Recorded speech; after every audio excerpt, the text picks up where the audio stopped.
December 1973, shorthand Tamil senior grade. Get ready for the dictation. 10 seconds. 5 seconds. Start. தலைவர் அவர்களே, இந்த பேரவையில் தமிழ்நாட்டின் முதலமைச்சர் அவர்கள் சமர்ப்பித்துள்ள வரவு செலவு திட்டத்தை பல சிறந்த அம்சங்களை கொண்டதாக நான் பார்க்கிறேன். புதிய அரசாங்கம் பொறுப்பேற்ற பிறகு அதன் முழு ஆற்றலோடு தயாரிக்கப்பட்ட முதல் திட்டமாக இதனை கருத வேண்டியிருப்பதால் இதை குறித்து நாம் நன்கு ஆராய்வது அவசியமாகிறது. இந்த திட்டம் பற்றாக்குறை திட்டம் அல்ல. புது வரி போட்டும் பற்றாக்குறை திட்டம் வகுக்கலாம். என்னை பொறுத்தவரை வரியே விதிக்காததை உயர்வு என்றோ சிறப்பு என்றோ நான் கருதவில்லை. அபிவிருத்திக்கு தேவைப்படுகின்ற பணங்களுக்காக வரிகள் போடுவது அவசியமே. எனினும் யாருக்கு வரிகள் போடுவது என்ற பிரச்சனைதான் இங்கே முக்கியம். அதை சொல்ல வேண்டிய நிலையை முன்னிட்டுத்தான் மாநில அரசாங்கம், மத்திய அரசாங்கம் ஆகியவற்றிற்கிடையே உள்ள பொருளாதார தொடர்பு இந்த நிதிநிலை அறிக்கையில் மிகவும் விமர்சிக்கப்பட்டிருக்கிறது.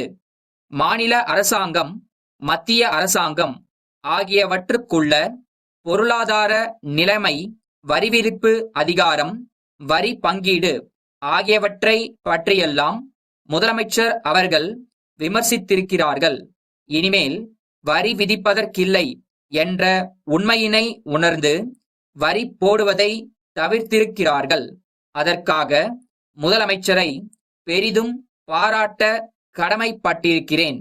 நம்முடைய பொருளாதாரத்தை முறைப்படுத்தி காட்டி மக்கள் மீது தாங்க முடியாத அளவுக்கு வரிகள் போடுவதை தவிர்த்து தாங்கக்கூடியவர்கள் மீது வரிகள் விதிக்க இந்த அரசுக்கு எந்த அதிகாரமும் இல்லை என்பதை அனுதாபமான நிலையில் அடக்கத்தோடு பண்பு கலந்த வார்த்தையிலே எடுத்து சொல்லி இருக்கும் முதலமைச்சர் அவர்களை நான் பாராட்டுகிறேன்.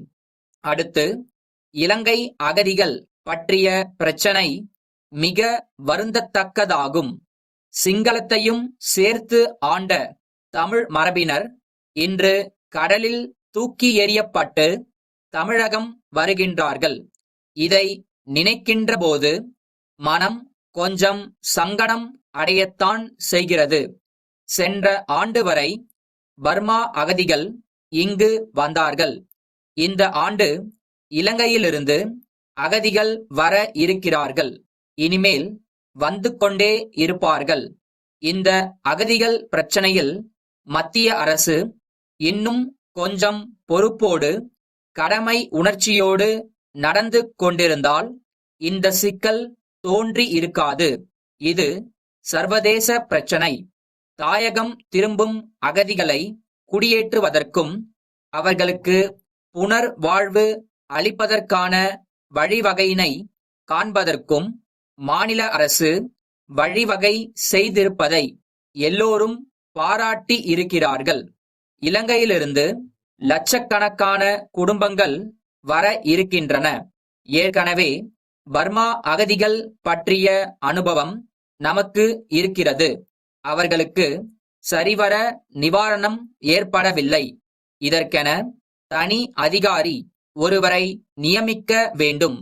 மற்ற அதிகாரிகளிடம் பொறுப்பை ஒப்படைக்காமல் ஒரு தனித்துறையை ஏற்படுத்தி தனி அதிகாரியின் கீழ் அத்தகைய பொறுப்பினை ஒப்படைத்தால் அகதிகளுக்கு நல்ல முறையில் நிவாரணம் அளிக்க இயலும். திருநெல்வேலி வாணி பதிப்பகத்திற்கு அன்புடையீர்.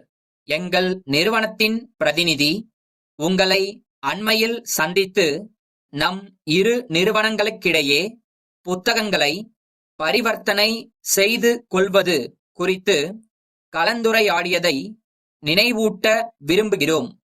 தங்களுடைய கருத்தை நாங்கள் தீவிரமாக பரிசீலனை செய்து பார்த்ததில் உங்கள் விஞ்ஞான தொழில்நுட்ப புத்தகங்கள் எல்லாம் சற்று விலை கூடுதலாகவும் எங்களுடைய புத்தகங்களின் விலை குறைவாகவும் நிர்ணயிக்கப்பட்டு இருப்பதை காணலாம்.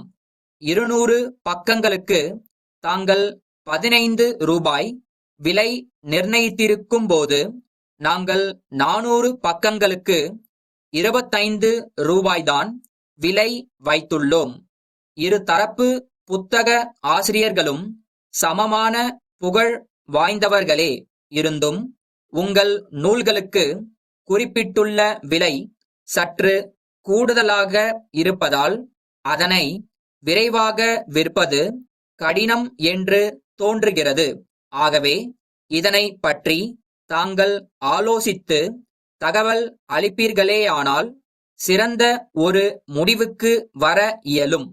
எங்கள் பட்டியலில் கண்டுள்ள சமூக நூல், வணிகம், தொழில்நுட்பம் ஆகிய துறைகளுக்குரிய புத்தகங்களையும் கவனிக்க வேண்டுகிறோம். ஆதரவை நாடும் தங்கள் அன்புள்ள பாரதி பதிப்பகம்.